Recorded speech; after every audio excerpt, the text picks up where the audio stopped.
सकारात्मक सोच को आओ सारे भारत में फैलाए,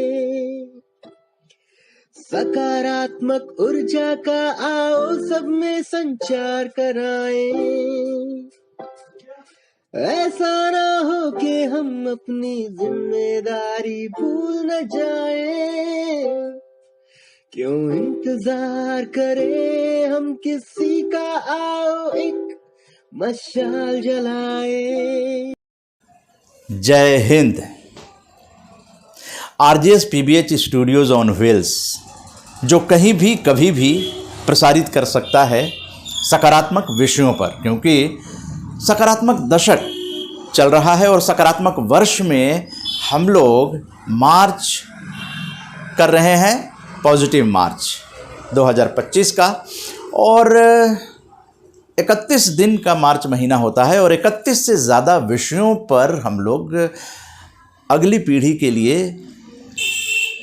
कुछ ऐसी बातें तैयार कर रहे हैं जो न्यूज़लेटर के अंदर, आरजेएस पॉजिटिव मीडिया यूट्यूब पर, और जो पुस्तक आएगी जिसको ग्रंथ का दर्जा दिया गया है, तो उस पुस्तक में भी इन सब विषयों को समाहित किया जाएगा। अगस्त 2025 में जो पुस्तक आएगी ग्रंथ 5, उसके लिए मटेरियल तैयार किया जा रहा है। आरजेएस पॉजिटिव मीडिया यूट्यूब पे आप इसको रूबरू हो सकते हैं, देख सकते हैं। वन्य जीव संरक्षण ये बहुत ज़रूरी है और विश्व वन्य जीव दिवस 3 मार्च, उस पर सबसे पहले चर्चा करते हैं। तो इस वर्ष 2025 में अंतर्राष्ट्रीय विश्व वन्य जीव दिवस का जो विषय है वो वन्य जीव संरक्षण, वित्त, लोगों और ग्रह में निवेश।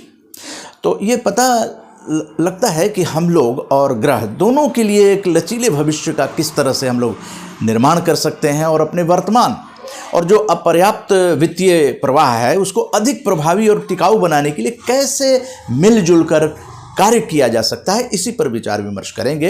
अनुमान है कि 10 लाख से अधिक प्रजातियों के विलुप्त होने का खतरा है तथा वे त्रिग्रहीय जो संकट का सामना कर रही है। ऐसे में विश्व वन्य जीव संरक्षण के लिए बिल्कुल नए वित्त की और पहले से कहीं अधिक आवश्यकता है। हम लोग अपनी ज़रूरतों को पूरा करने के लिए वन्य जीवों और जैव विविधता आधारित संसाधनों पर निर्भर करते हैं। भोजन से लेकर ईंधन, दवाइयाँ, आवास और कपड़ों तक प्रकृति द्वारा हमें और हमारे ग्रह को मिलने वाले लाभों और सुंदरता का आनंद लेने के लिए लोग ये सुनिश्चित करते हैं कि मिलकर काम कर रहे हैं कि पारिस्थितिकी तंत्र पनपने में सक्षम हो और पौधे और पशु प्रजातियां भविष्य की पीढ़ियों के लिए अस्तित्व में रहने में सक्षम हों। विश्व वन्य जीव दिवस वन्य जीव जंतुओं और प्रजातियों के अनेक सुंदर और विविध रूपों का उत्सव मनाने, उनके अनेक लाभों के बारे में जागरूकता बढ़ाने का एक अवसर है तथा ये हमें वन्य जीव अपराध और मानव प्रेरित प्रजातियों की कमी के विरुद्ध लड़ाई को तेज करने की तत्काल आवश्यकता की याद भी दिलाता है, जिनके व्यापक आर्थिक, पर्यावरणीय और सामाजिक प्रभाव होते हैं। भारत में वन्य जीव संरक्षण के लिए कई कानून और अभियान हैं। इनमें वन्य जीव संरक्षण अधिनियम 1972, वन संरक्षण एवं संवर्धन अधिनियम 1980 और वन्य जीव अपराध नियंत्रण ब्यूरो WCCB ये सब शामिल हैं। कानून वन्य जीव संरक्षण अधिनियम 1972 के तहत वन्य जीवों के अवैध शिकार और उनके हाड़, मांस और खाल के कारोबार पर रोक है। वन संरक्षण एवं संवर्धन अधिनियम 1980 के तहत विकास परियोजनाओं के लिए कम से कम पेड़ों की कटाई करने की अनुमति है।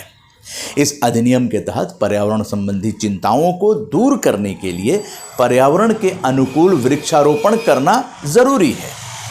और अगर बात करें अभियान की, तो वन्य जीव अपराध नियंत्रण ब्यूरो WCCB अवैध शिकार को रोकने और लुप्तप्राय प्रजातियों के संरक्षण में काम करता है।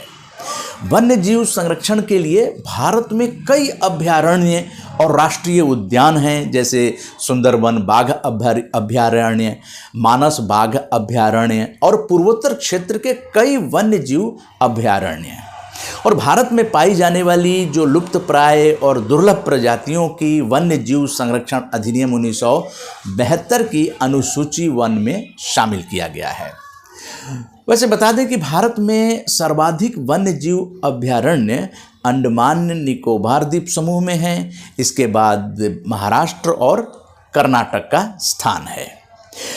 अब अनुमान है कि 10 लाख से ज़्यादा प्रजातियां विलुप्त होने के खतरे में हैं और इस समय तीनों ग्रहों पर संकट गहरा रहा है। ऐसे में वन्य जीव संरक्षण के लिए जो नया वित्त की ज़रूरत पहले कभी इतनी नहीं रही, तो ये निवेश करना ज़रूरी है। और दुनिया के सकल घरेलू उत्पाद जीडीपी का आधे से ज़्यादा हिस्सा प्रकृति पर निर्भर है, जिससे जैव विविधता का नुकसान वित्तीय स्थिरता और आजीविका के लिए एक बड़ा खतरा बन गया है।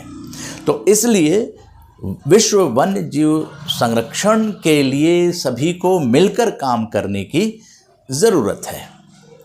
जय हिंद, जय भारत। आरजेएस जय हिंद के नारों से अपना देश जगाए, आरजेएस वंदे मातरम से सारी सरकार जगाए।